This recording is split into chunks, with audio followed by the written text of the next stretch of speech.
Welcome to Ghostly, the podcast that puts the paranormal on trial. Every 2 weeks, I unearth a chilling ghost story, tracking down the legends, the eyewitness accounts, and the history behind a haunting. Well, but this time it's not every 2 weeks. Well, we're doing weekly right now. Yeah, that's true. And I, your friendly neighborhood skeptic, get to tag along to poke holes in her theories. My job is to find the logical explanation, the creaky floorboards behind the ghostly footsteps. In the end, though, it's not up to us. It's up to you, the listener, to weigh the evidence. You get to decide, is it a genuine haunting? Or is it all entirely senseless talk? But before we summon the spirits today, make sure to hit the subscribe button or follow button wherever you're listening. It's the best way to make sure that you never miss a new spooky tale, especially during October. Of course. And as always, we are your hosts. I'm Pat. And I'm Rebecca. Now, let's turn down the lights and see what's waiting for us in the shadows. Does Joan Crawford still haunt this earth? Wow, I like the way you said that, too. Probably not, I'm thinking. But, okay, so we did Lucille Ball. We did. Interesting tie-in between Lucille Ball and Joan Crawford is Joan Crawford was born Lucille. Oh, I didn't know that. Yeah, we're going to get into that in a little bit. Okay. But Joan Crawford wasn't born a movie star, though. Okay. I don't know if you realize that. I didn't know. And she invented herself. More than just an actress, she was the embodiment of Hollywood glamour, ambition, and sheer willpower. Her life was a master class in survival and reinvention, taking her from a poor, lonely child to one of the most enduring icons of the silver screen. But when it comes to Joan Crawford, the drama didn't end when the camera stopped rolling. From whispers in the night to walls that burst into flames. Wow. This Hollywood icon's ghost may still be performing. Wow, interesting. Wow. I can't wait to get into that then. Blue flames. Wow. Yeah. Well, let's hear a story. Yeah. You have a ghost story? I do.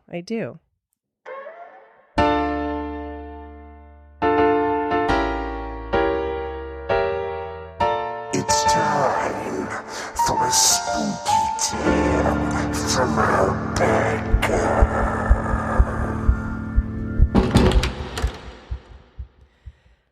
The first thing I noticed about the house on Bristol Avenue was the chill. Not the kind from a draft, but the kind that feels alive. The realtor called it classic Hollywood charm.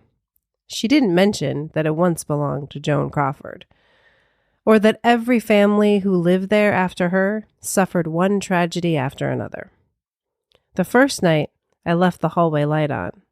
The shadows felt wrong. Around midnight, I heard crying, soft, childlike, coming from inside the wall behind my bed. It stopped when I sat up. I didn't sleep again until morning. A week later, the temperature dropped so cold I could see my breath. Then I found a black scorch mark on the wallpaper, right where Joan's bed once stood. An electrician checked it out. Nothing was wrong. That night, though, I heard a faint crackling. Blue fire erupted across the wall, glowing like a camera flash, then vanished. No smoke, no damage, just the lingering scent of perfume and something burnt.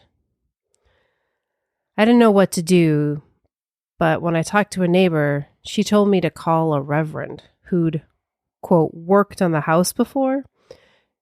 She walked the halls, whispering prayers, pressing her hand against the walls. There are children here, she said quietly, and something darker keeping them in. Later that night, I woke to footsteps, heels on tile. A low hum drifted through the hall, and when I opened the door, I saw her, tall, elegant, familiar. It was Joan. The lights flickered, the wall behind her burst into flames, and then nothing. The fire department could find no cause, no heat, no smoke, but I know what I saw. Sometimes when the lights go out, I still hear her, the click of heels, the hiss of fire, and a whisper rising from inside the wall. No wire hangers. Okay. What does no wire hangers mean in that regard? Well, have you watched Mommy Dearest at all? Oh, probably not. No, Okay. I'm sorry. That's something that was said in there Yeah. by Joan Crawford. Yeah. Okay. I gotcha. mean, but yeah, the character. I mean, I'm not sure if that. I mean, we just have her daughter, but we'll talk about it. But anyways, Yeah, it's yeah. from the movie. Okay. Yeah. So now I will say this is a lot of fictionalized in here. I mean, the embellishments, we'll say, but the weaved in this story, you heard some of the things we're going to talk about later on. All right. So let's talk about some Pat facts. Pat's facts. From a skeptic point of view. Pat's facts. He presents it all to you. Pat's facts. Pat facts. Yeah. So facts, right? As opposed to facts is not embellishments at all. She was born Lucille Fay Lesueur. LeSueur? Yeah. LeSueur, let's say. There you go. In San Antonio, Texas, around 1904. Wow, Texas. Yeah, and I Lucille. I did those two things. I don't know. Didn't know. Am I sure I got the right history here? I don't know. I don't know. 1904 seems legit, though. Yeah. Her early life was marked by poverty and instability. Her father left when she was a baby, and her mother worked low-paying jobs just to get by. Young Lucille found her escape in dancing, dreaming of a life on the stage far away from her difficult childhood that she had. She was driven by a powerful need to become somebody else, to leave Lucille and her painful memories behind. Now, this burning desire was her first and most powerful inspiration to escape her past. She worked her way from choir lines to traveling shows to Broadway even. It was there that a talent scout from a new movie studio, Metro-Goldwyn-Mayer, MGM, spotted her. In 1925, she headed to Hollywood. Okay. So she worked hard. Yeah. She was, wow. I mean, so she was at chorus lines and went to Broadway. Yeah, Broadway. Like, that's pretty big. Yeah. And then got absolutely. spotted by, that's the dream, That right? is the dream, yeah. Yeah. So MGM, though, didn't think that Lucille Lesueur, which was hard for me to say even, but that it sounded like a star's name. So they held a magazine contest to rename her. Wow, not hiding it. No. And the winning entry was Joan Crawford. Crowdsourcing. Yeah, and with a new name came a completely new identity. In the 1920s, she became the ultimate flapper. Wow, I don't think of her as a flapper. I don't know why. What is a flapper, Rebecca? So a flapper is like in the 1920s, they danced, like they wore short dresses, short skirts. And it's when you think of the 1920s, you know, the flower and the hair, and then they would do those kind of like new jazz dances and stuff. And it was very scandalous. Absolutely. At the time. So I have a symbol of the jazz age with her bobbed hair, energetic dancing, and rebellious spirit in films like Our Dancing Daughters. Never saw it. She perfectly captured the energy of the era, though.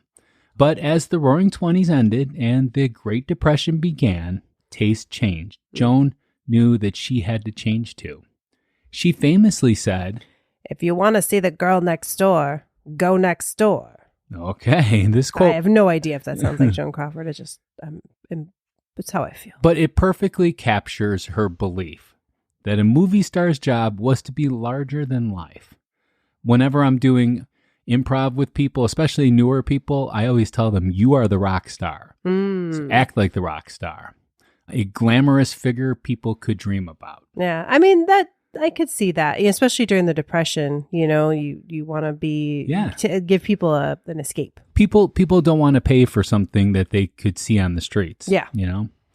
Throughout the 1930s and 40s, Joan Crawford transformed again. She shed the flapper image and became a sophisticated dramatic actress. Ooh. She often played determined working-class women who pulled themselves up by their bootstraps, a story she knew well and was from her own life. Her primary inspiration during this time were her own ambitions and her audience. So Joan was known for her incredible work ethic. She studied her craft, fought for good roles, and understood the business of Hollywood. She was inspired by the fear of failure and the thought of ever returning to the poverty that she came from. This drove her to work harder than anyone else. I could see would be. Yeah, and her fans were a big deal for her. Crawford had an intensely loyal relationship with her fans. She believed that she owed them everything and personally answered thousands of fan letters throughout her career. She saw her audience as her true employer, and she was inspired to maintain the glamorous, perfect image that they adored. That's a lot of pressure. It is a lot of pressure. In 1945, after being dropped by MGM, many in Hollywood thought that her career was over.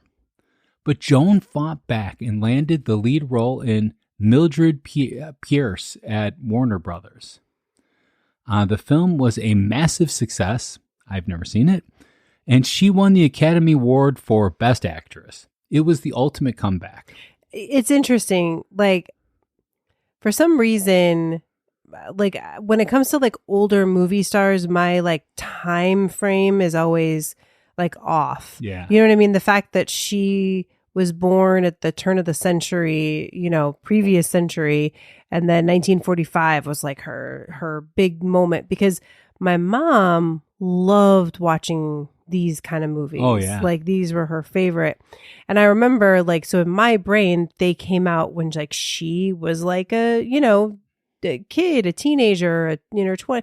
No, she's like, no, these all came out before I was born, or like when I was really little, like they were, you know, but she's like, well, I just really like them. So anyways, I always get distorted on like the time frame. So that's interesting to think about. Absolutely. Reflecting on her relentless need to succeed, she once explained, I never go outside unless I look like Joan Crawford, the movie star. If you want to see the girl next door, go next door. Oh, there you go. Yeah, that's where it came from, I guess. Wait, I used that one already. Ah, okay. A better one that shows her philosophy on work and life is, I think that the most important thing a woman can have, next to talent, of course, is her hairdresser. while it sounds funny, this quote reveals her deep understanding of image. Mm-hmm. She knew that to be a star, every detail had to be perfect. Oh, yeah. So Joan continued to work for decades, reinventing herself one last time as a star of the psychological thriller like the famous Whatever Happened to Baby Jane, 1962, where she starred opposite her real-life rival, Bette Davis. And Bette Davis has Bette Davis eyes. Yes. Yeah. After her death in 1977, her public image was drastically changed by the book Mommy Dearest. Written by her adopted daughter, Christina, the book alleged horrific abuse and painted a picture of Joan as a cruel and unstable mother. This portrayal later turned into a famous film, which Rebecca already mentioned, and has created a complicated and controversial legacy that often overshadows her incredible career and iron-willed determination. Joan Crawford remains one of Hollywood's most fascinating figures, a testament to the power of self-creation and the relentless pursuit of a dream. Yeah, it's really, it is weird because I like most of the time, if you mention Joan Crawford, I think of like old Hollywood glamour. Yeah. But then I also think, and it's always kind of like a discord in my head of like a crazy woman. You have Discord in your head? Yeah. Wow, that's interesting. Do you have to load it up, or does the messages? Do you get notifications right away when you get a message? Yeah. Oh no, when something's in Discord, you get the notification I know right away. Because you don't get notifications on our Discord. No, on phones I don't. In my head I do. On your own Discord. Yes. Yeah. Okay, go ahead. I'm sorry. No, it's all right. But yeah, like it's just a weird thing, and then it is also weird. I had a moment where I like thought I was going crazy but then I read about it. So Faye Dunaway plays Joan Crawford in Mommy Dearest, but they did like a ton of like extensive work with her makeup and everything for that movie. So she looks like Joan Crawford. Yeah. Like I read a quote, they brought Roger Ebert on set, Wow. like to like see like behind the scenes of the filming R.I.P. of it. Yeah. And he was like, oh my God, I thought Joan Crawford walked onto the set. Like, it was really freaky. Yeah, that would be hard to do. Yeah. And so, and then unfortunately, the movie, when it came out, was kind of, then he did not give it a good review because it was seen as kind of like really campy. That's why it's like, no wire hangers. It's like this whole thing that they do. But anyways, so what I think of because she didn't like wire hangers, right? She liked wood hangers. Yes. Okay. Yeah, but wow. I mean, I don't like wire hangers that much either. she's not wrong in that. It's wire just that hangers she suck. was. I'm sorry, they do. Yeah. She was just really, abusive to both of her kids, but especially her daughter. Who, and probably the hangers as well. I'm guessing they were adopted, but no, the kids. Oh, okay. Anyways, so it's like in your brain, you might be thinking of Faye Dunaway in the movie that is Joan Crawford, and it is not. That is Faye Dunaway. All right. Do you have anything to add to the history here? No, just what I added there. Okay. We'll definitely we'll talk a little bit more about some of that history as we talk about the ghost stuff. All right. We are going to take a break. You can listen to our sponsors for a minute, and we will be right back.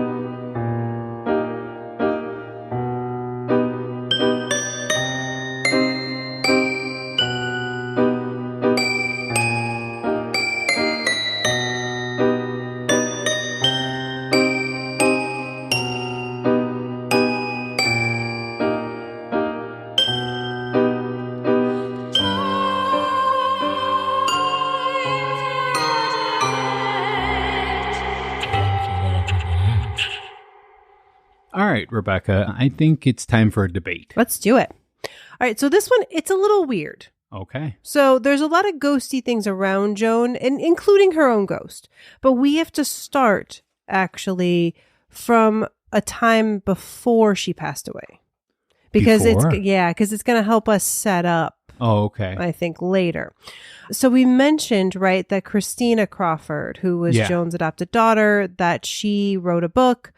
And I found this really interesting article that in 1989, I guess there had been rumors like about from the people that lived in the house that there were paranormal things happening.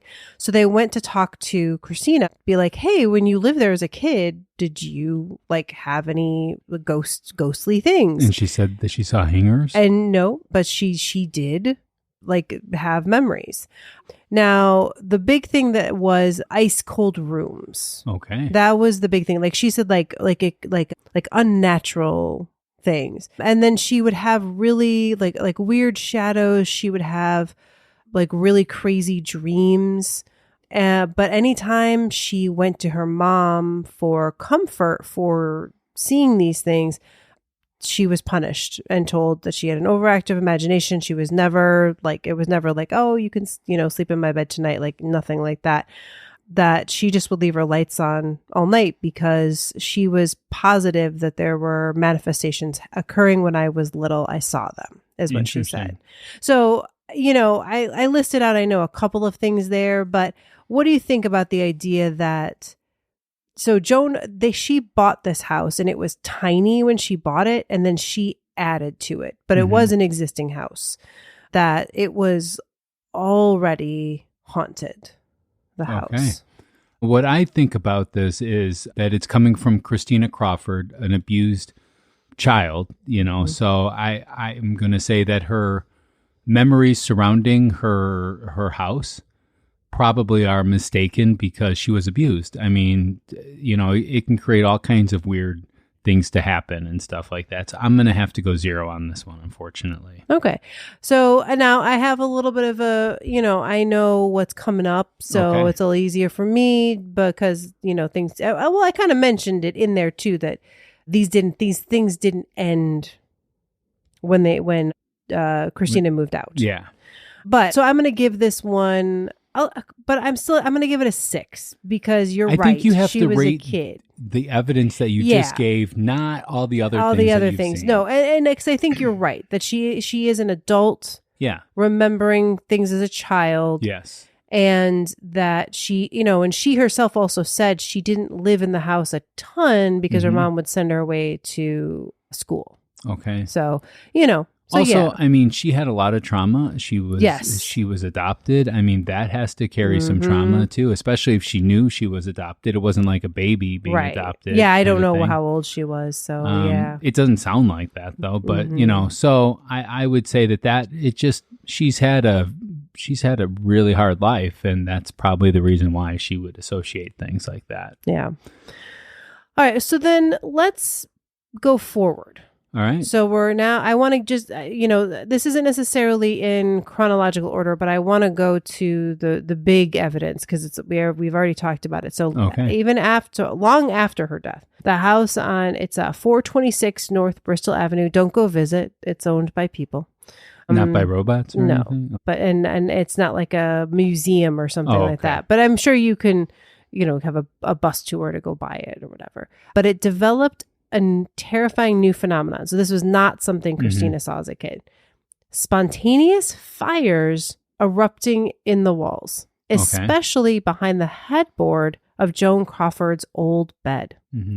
The Beverly Hills Fire Department spent 4 days trying to determine the cause, but no wiring or fuel source could be found. I mentioned her in the story, but the Reverend Rosalind Bruyere was who the owners at the time brought in to investigate the home, believed the spirits were trying to burn the house down to hide something terrible, that there was some sort of violent secret buried beneath its foundation. But it doesn't, it's one of those things, there wasn't, I don't think that it was it burst into flames and the flames go away. It wasn't like an actual fire that they had to put out with stuff. So it was very paranormal, but they could not find a cause for it. But the fire department wouldn't spend 4 days out there if they didn't. Well, that's true. There must have been some sort of damage. Yeah. That's true. Yeah, you would get in trouble for calling the fire department if you just saw imaginary fire, So I can't imagine that this happens a lot because the fire department would be out there all the time. They would condemn this place then. So I am going to have to say that I think it could be the owners of the house at the time creating something. Maybe they had something to hide. Maybe that's what it was. Or maybe they had ulterior motives. I'm not sure. I don't know them, so I don't know if it's them. Maybe it's somebody else that's there. Maybe it's an accident that they don't want to claim or something like that. But I think the fire was started by people. That's what I think. Okay. That's what I'm going to say. Okay. And I'm going to go 0 because that seems probable that if there's a fire, that it wasn't just started by air. It was started, air can start a fire though. So that's the funny part about that. But yeah, that it wasn't just started by a ghost. So okay, I'm gonna give this one I'm gonna give it an 25, an 8. I'm going up high because it's definitely reported by multiple people, and it was checked out by a fire department who could find no cause. So definitely weird. Who are the multiple people that reported? Well, now I know, and here but it is something that so it says Bunny's fires erupting in the walls. Yeah, that's especially behind the headboard. So there were multiple fires. It wasn't just one. Okay. It happened multiple times to these people in the house. So you're saying the people in the house being the witnesses? Yes. Okay. Not like spectators or anything. Not that I know of. Okay. So yeah, I would think it's them then, or something, or that somebody within the house did it. It was some kind of arson. Okay. Yeah. All right. Or an accident. Or an accident. Okay. Yeah. So let's spend a little bit more time here with the house. So this Reverend Rosalind, right, that was brought in to perform the spiritual cleansing of the home, reported that it was, quote, an astral dumping ground filled with suffering spirits and evidence of ritual abuse. I don't know what, though. She didn't really say what. But she claimed that the entities were underworld connected, feeding on trauma left by generations of residents. even after her exorcism. So she like exorcised the house, like did a cleansing, basically. The energy only briefly improved before the hauntings resumed, flickering lights, shadow figures, and the feeling of being watched in every corner. Now, Christina, upon hearing about this, when she wasn't living here, but they like this, she's like, this is what people are reporting. She said, it would not surprise me if the haunting spirit in that house is my mother. She was capable of real evil. So I think the Reverend is saying that there are several spirits, and Christina believes that one of the spirits, if not one of the main spirits causing so much more havoc since she passed in the house, is her mother. It's interesting that she reported seeing hauntings when Joan was still alive. Right. You know, it's like Joan joined them, I think. Yeah, that's interesting. Huh.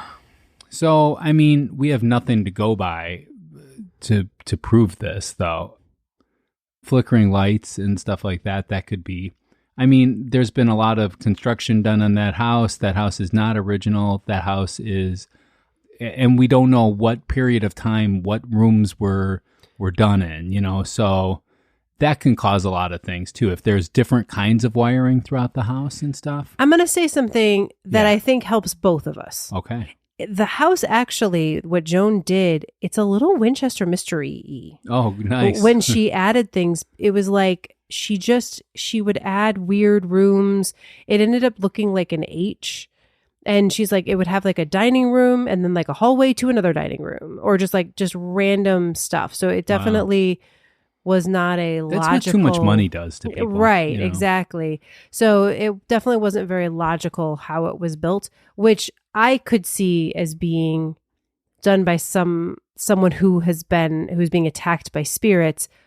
But I'm sure you could also be that's the reason for faulty wiring.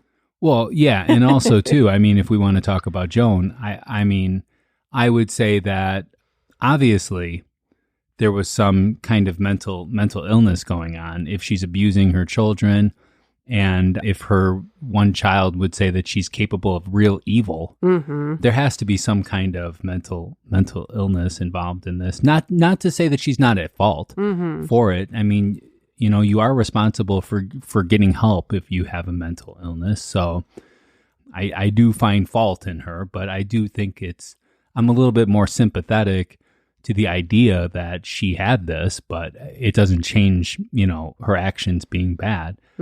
So, I mean, I would definitely say, though, because of the house being multiple different, like, especially the way you're saying it, it makes me think that it wasn't just like, okay, I have this boatload of money, now I'm designing this house, and now this house is going to be constructed and it's done. No. It was ongoing. Yes. So there's several different time periods of different material in the house. It's really hard houses are hard when they're built all at the same time, let alone now you added an extra factor in there with extra different kinds of wiring, and coding would be different at that particular time. The codes would mean that she didn't have to change this, but she has to do this in this room. Oh my God, that's just a mess. So I'm going to say that seems reasonable to me. So therefore my rating will be a 0. Okay. I'm going to give this one a 7. Okay. I mean, you know, we've got a woman, you know, this reverend there, you know, doing the seance or whatever she's done, or she's doing a seance, doing an investigation, feels like she feels multiple spirits. You know, and I do think that because of the increase in hauntings and the fires, like that didn't start till after Joan passed, that it's reasonable to think that Joan maybe joined those spirits. Okay. All right. So now this kind of goes with what you were just talking about as far as mental illness. Yeah. So every family who has lived in the house since Joan Crawford's ownership has suffered tragedy. Addiction, illness, divorce, and Christina called it a cursed house. She believes something sinister attached itself to the home long before Joan ever moved in, and that Joan herself might have been overtaken by its dark energy. When Joan left the house for filming, she was known to be friendly and professional. When she returned home, she was volatile and cruel. Many believe that those were manifestations of possession. Okay. I could see that, but there could also be things that irritate people. Like, I don't know if you knew this, but the color yellow in a room is supposed to be triggering to some people. Are you aware of that? I mean, I've read the yellow wallpaper. I don't know what that is. I think you've mentioned it before, and I still haven't read that. So I don't know if it's based on that story that Yeah. people say that, or I could see it being a thing. Yeah. And there's also like other things. Another thing that I would like to explore if I could get into this house would be like different like carbon dioxide and stuff like that. Mm-hmm. Because, I was reading something the one day where they say a lot of so-called paranormal experiences could be attributed to something as simple as carbon dioxide. Yeah, I think there's carbon monoxide. Carbon monoxide. Yeah, there's definitely some of that. That's always, I think, one of the first things they check. Yeah, but I don't have any reports of it though. Mm-hmm. So, and I didn't see that upon my research. I don't in particular when I'm looking up the history, I don't look for ghost stuff because I don't want to know what your evidence is going to be. Mm-hmm. So, but I mean, I probably should have, but I didn't stumble upon anything that would say that. Yeah, I'm going to say that another thing that interests me with this concept, though, too, is that other people have seemed to have had the same kind of thing: addiction, illness, divorce, and tragedy. Well, those are 4 aspects of life. I mean, that happens to a lot of people. Addiction, illness, and divorce can all go hand in hand too, right? Yes. If you're an addict, you can become ill. If you're an addict, you can get a divorce, and there's tragedy, so I'm wondering, maybe this house, not because of paranormal reasons, maybe because of its very design, its chaotic design, maybe that is what attracts these people that already have this kind of mental illness, that maybe Joan had something similar to that. That's true. Like if you kind of like the way that it's designed. Yeah, maybe that means that you are this particular kind of person. And I don't know enough about that kind of stuff, but it is an interesting, kind of thing to think about. So I don't know. This intrigues me. I will say that this pushes me a little bit, but not enough to raise it to a 1. So I'm going to keep it at a 0 for this one. So I'm actually going to say, I feel like this is the weakest of the arguments for it being like a cursed house or that she was possessed by somebody. Just because it only comes from her daughter, who, and if you think about it, like what would you, if you were abused by a parent? Well, we all know, right? Like abusive parents oftentimes outside of the house, I mean, it's not like they act abusive all the time. Like they oftentimes seem normal to other people and they don't, no one knows what's happening behind closed doors. And if you're thinking about it though, as that child, like, do you want to think that your didn't like you or was abusing you, or would you rather think that she was possessed by spirits? Well, and that's why she abused you. Oh yeah. And also too, I mean, think about the idea that Joan, said a hairdresser is your best thing to have because, your image matters the most. So she's really concerned about how she's portrayed. Right. So she would not be something like that in public. But also, what if it's like a drinking problem that she has? What if she's an alcoholic and she doesn't drink in front of people because of that image thing? So she drinks when she's at home. So at home, she becomes this butthead, that does stuff like this. And I would say another term, that last word is whole, but I can't say that in this one. But, what if? I mean, there's a lot of different things that could go into that. So. Yeah. I mean, and again, our goal here, we're not arguing is the house filled with spirits. Yeah. Right. But it's like, do we see evidence of Joan spirit there? And I think it's possible. She certainly seems like not a nice person, and if there's a lot of not nice spirits in the house, it wouldn't surprise me if she joined them when she passed, or if she wasn't bothered by them in her life. But this seems a bit far, so I'm going to give this one a 4. Okay. Yeah. All right. So the last is something different. So there is some, and now for something completely different. Yes. Yeah. So going away from the house, there is another situation where people claimed that they thought her spirit was around. And that was during the filming of Mommy Dearest. Okay. So Faye Dunaway claimed that she felt Joan's spirit lingering during filming, a chilly presence, she called it. And crew members, well, let's just stop there. Then we'll talk about some of the other things that happened. Okay.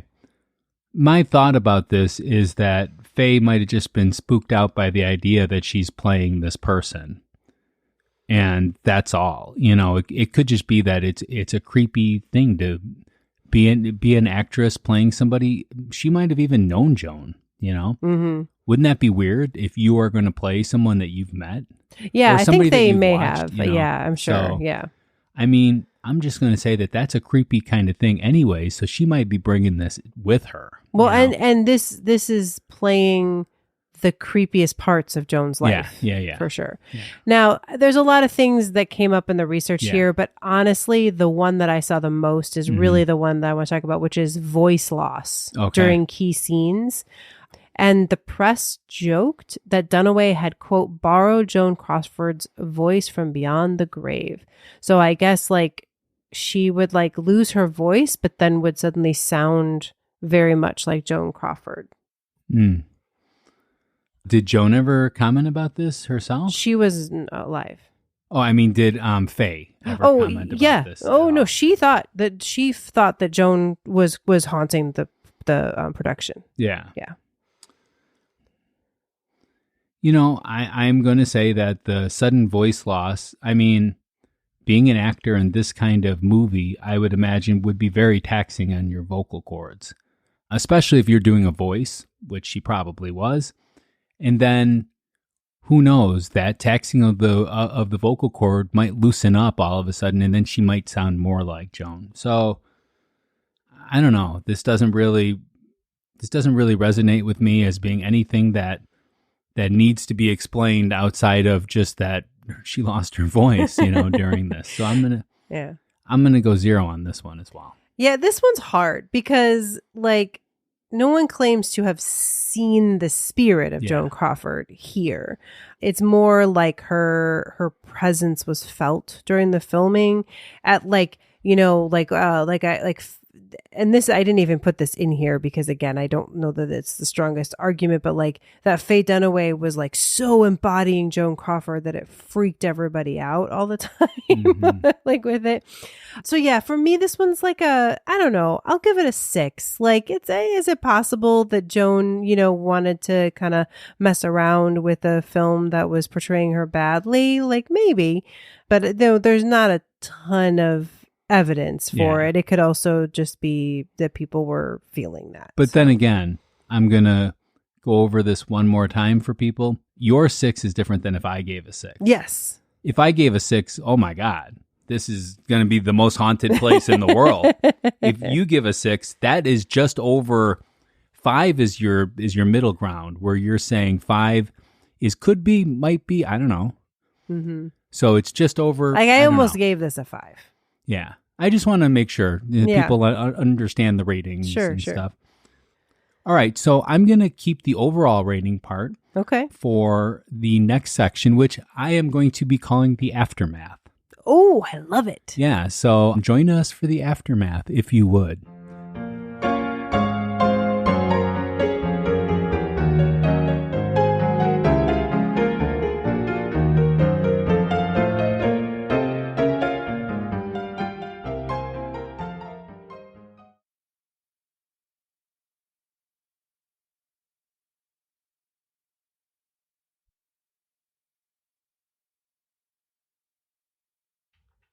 All right, so Rebecca, we are back. What would be your overall rating then for Joan Crawford haunting this earth? I'm gonna go. Which would be interesting if we were talking about another earth. Right. I'm gonna give it. I don't know because I gave an 8 for the one, but then I also had like a 4 and a couple 6s in there. So let's go 7. 7. Okay. 7. I'm going to go 0 because I gave all zeros on this one. Unfortunately, you know, there's no physical evidence that I can see. Hey, save it for the closing. I know, but I'm just saying what I would need to make my vote higher. Okay. So, you know. All right, so that brings us to the closing argument. This is our last chance to convince you to vote our way. We are each given 1 minute of uninterrupted time. We will time each other on the Ghostly Studio timer to keep everyone honest. Rebecca, you are up first. Are you ready to rock and roll? Yes. All right, give me 1 second to program the timer here, and let's go after 3. Okay. All right. So Joan Crawford's ghost here. I think she might be. I mean, there's a lot happening at that house. You know, I mean, I do think it was haunted when they bought it. And I do think that some of that, you know, entered into her. I don't think that's the reason she was abusive, but I do think that affected her. And I do think that because the hauntings got worse after she passed, that's pretty good evidence that her spirit is in there. You know, she seemed like a pretty spiteful woman, and she really liked that house. She lived there till her death. She built most of it. So I think she's still there. I don't know that she haunted the movie set, but is she still in that house? I'm going to say yes. All right. You still had like 10 seconds left. Yeah, because I didn't need the whole time this time. Because it's not that haunted. Because it's totally haunted. It's so haunted. I'm not going to debate you here. We already did our debate, Rebecca. I am ready too. So. All right. So again, we are brought with a case that has no hard evidence. That's what we need, okay? It is okay to have an idea that this might be something haunted or that somebody might haunt something. That's fine to entertain that thought. But when you're actually looking at evidence, that's what matters, right? It's like, that's what we need to start thinking about. We need proof now. We need proof of stuff, and there's no proof in here that makes me even consider the possibility that she is. Everything can be something else, and even if you don't think that something else is likely, it's more likely than a ghost. So that's it. All right. And I had 13 seconds left, Rebecca. Okay. All right, so we have something exciting that we talked about last time. If you're just joining us for the aftermath for the first time, especially since I'm calling it the aftermath, we have a new phone number. We're only going to be giving it out on episodes and in show notes. Yes. Did you include it in the last week's show notes? Yes. And we're only going to do this for the month of October. Other than that, you will just have to listen to an episode to get the phone number if you don't jot it down. And I know you're driving your car and stuff like that. So for right now, look in the show notes or message us and we'll give you the phone number. Yeah, or join Ghostly Society. It's on Facebook there. So if you have a ghost story you're dying to share, now you can. Ghostly has an official phone line. You can call or text us with your spooky encounters. And if you leave a voicemail, you might hear it on the show. You can also just say hi or make your voice heard in our latest poll. Here's how to vote. Okay, so you can vote by texting us, right, to the phone episode number. title. The episode title. You can send us the yes or no. Yes or no, and then give us the rating. Yeah. So give us a 1 through a 10 because your opinion matters. Let us know what you think. Absolutely. And so last week, to prove that we have the studio line, Bob decided to call us and ask us about Broccoli Man, a cryptid, right? Yes. So we have another voicemail. Did we give the phone number? Oh, no, we didn't yet. The phone number is 312-869-9929. What is it? One more time. That's 312-869-9929. That's 312-869-9929. All right. Give us a call. Tell us your story. Text us your vote. Text us your thoughts. Or even wish us a happy 7-year anniversary. Yeah. We would love to play some stuff in here. I would love to one day do an episode of just voicemail questions. So and if you us have answering one, them. yeah, that would be exactly. super fun. Definitely. Yeah. So give us a call, give us a text, whatever is your style. Yeah. But Bob has a voicemail for us. Okay.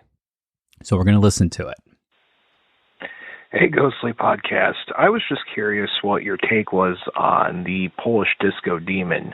This is Bob from Bob After Dark, by the way. I figured you guys answered my first question about the vegetable man, so now I figured you would talk to me about the Polish disco demon. Thank you guys so much for your time. Have a good one. Bye. All right, Rebecca, I put you in charge of looking up this Polish disco demon. What was his name? Okay, I'm so sorry. Lukian Blakis.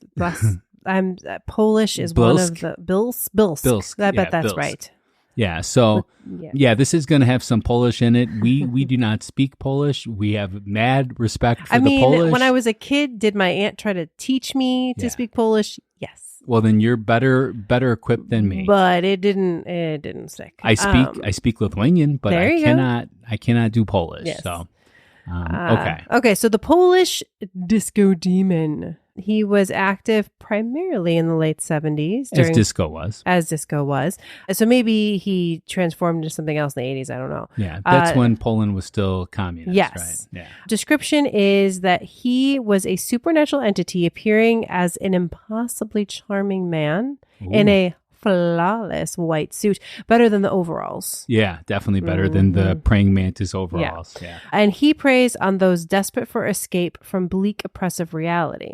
Oh. So basically... Wait, I'm desperate for escape from right? bleak, oppressive reality. All are. So he manifests as a phantom disco club. The most famous being, I'm just going to say the Fever. I'm not going to try to pronounce Gorchek. I think that's it. Okay. Yeah.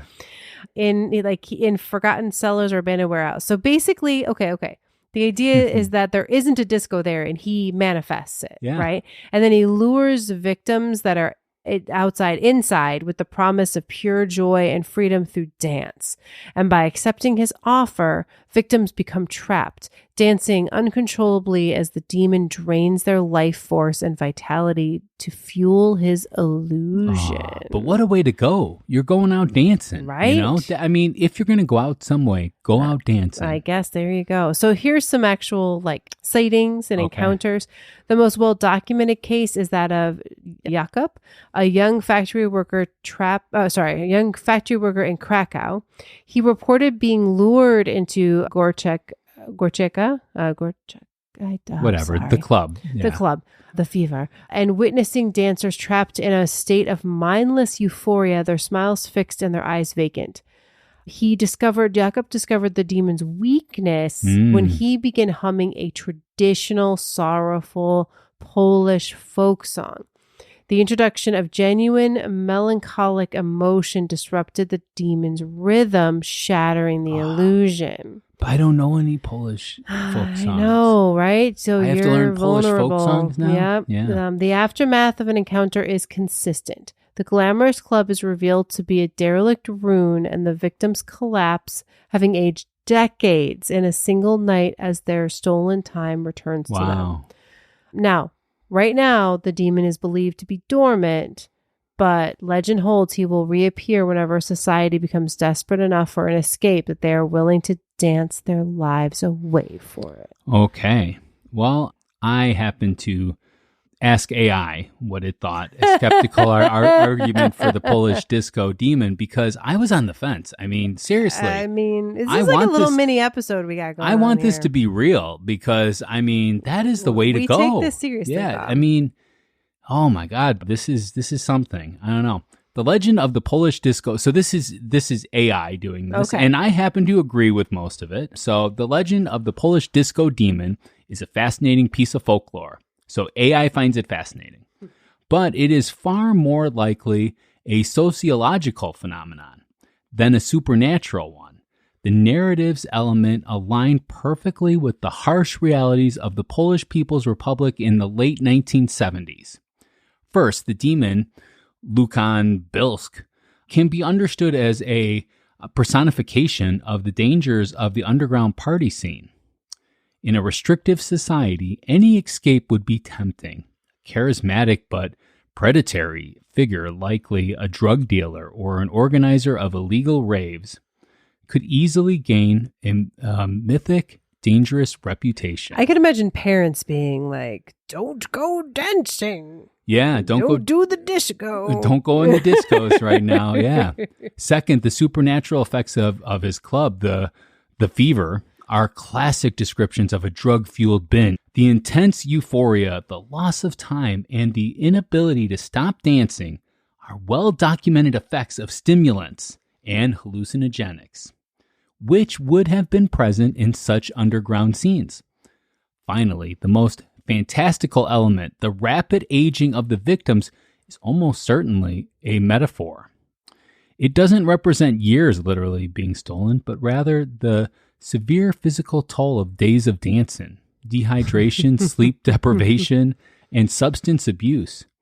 A person emerging from such an experience would appear gaunt, hollow-eyed, and haggard or aged. In essence, the Polish disco demon wasn't a literal demon. It was a cautionary tale born from a sophisticated time and place, a specific time and place, It's a powerful metaphor for a generation of disillusioned youth losing themselves to dangerous forms of escapism, emerging from the haze looking like shells of their former selves having danced away their health and time. So, I don't know. That's pretty interesting. It is. Now, I also looked at AI and said, what would you say for a believer segment? But how do you feel about it? Like, I am skeptical about this. Yes, I am definitely skeptical as it is told. Yeah. Like, I think, do I think that there was a demon that, like, created a thing and then brought the people in and then they gave their lives to, like, I think you're right. I think it's a metaphor. Yeah. Well, you think AI is right. That I agree with it too. But yeah. Maybe he wasn't so much a demon. Maybe he was an angel. Well, so let me give you an alternative. Okay. Yeah. This is so what I shared is the usual thoughts, but there is another, I guess, other way of describing this, which is that witnesses describe a dark shifting figure moving with the music. Ooh. Appearing near mirrors or in the corners of the dance floor, just out of sync with the beat. Some say it's a spirit feeding on the energy of sound. Some say it's just a white person. Stronger. Because they can't keep up with the beat. As the tempo rises, which that's Poland, that's kind of everybody. Almost like it's dancing its way back into existence.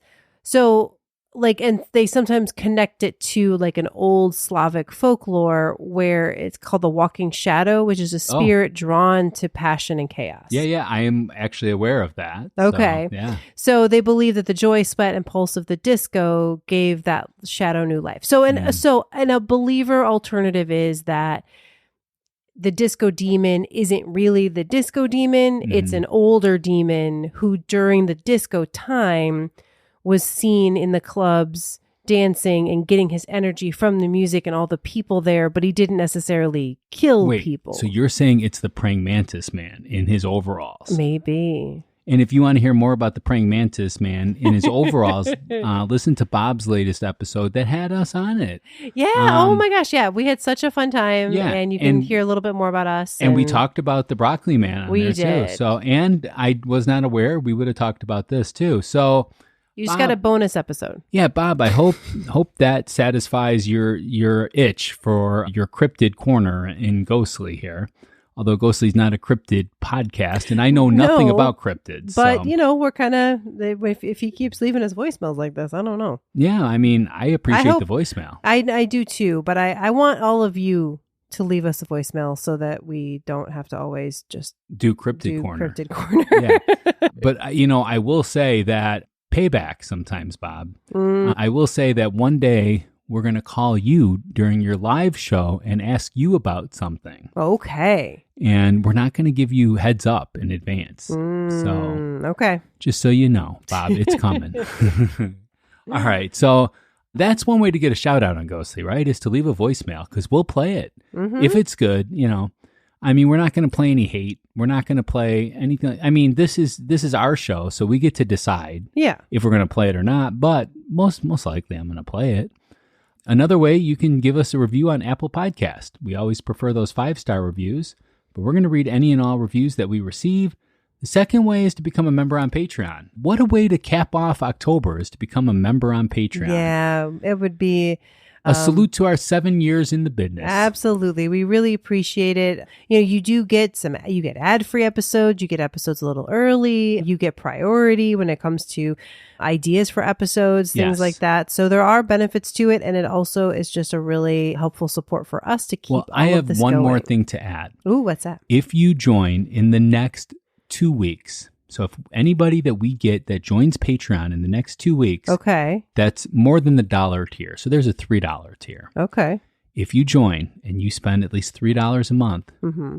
we will send you in the mail, if you include your address in there. I have to say these things because people will expect things. Sure. We will personally draw you a picture of what we believe the Polish disco demon to look like. Oh my God. I really want people to do this. I want people to Can do we this just say so? because wait, are you good at drawing? No. I am not either. No. I'm not either. So we will send you, either one of us will send it to you and we will sign it. I mean, We will I'm hand sign picturing it. Disco Stew, so I'm going to try to not do that. And I couldn't do that anyways. Now, just really quick, you said 2 weeks, so that would be October 29th. Okay, I'm Could going we to extend say it to by Halloween. Halloween? Yeah, Okay. let's go Halloween. By the end of the month, Halloween. If you subscribe to at least the $3 tier, of course, we would love to have you in the $10 tier to be able to say your name on here, and you Yes. get all the past Ghostly X's that we've done. Right. But yeah, subscribe, and we will hand draw, and maybe different colors too. I don't And know. who knows? And maybe something else will be in there too, not just the bad drawing. We'll Yeah. see. We're gonna. Well, we'll send you like a ghostly button then too. That's with what I'm it. saying. Or we've got, Yeah. some other things. I got a couple things. We got a maybe couple we little can send things, you. yeah. Yeah. All right. So And just kind of to go with that, we're not. I'm not going to do a listener mail today because this obviously was a big this took thing. up a lot. This was a lot. We're not going to make you go deeper, but we do want to hear your stories, right? Yeah. So the phone number is, of course, one way to do that: 312-869-9929.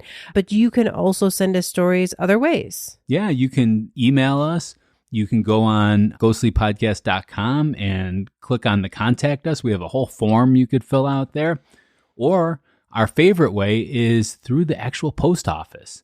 You can send it to P.O. Box number 264, Geneva, Illinois 60134.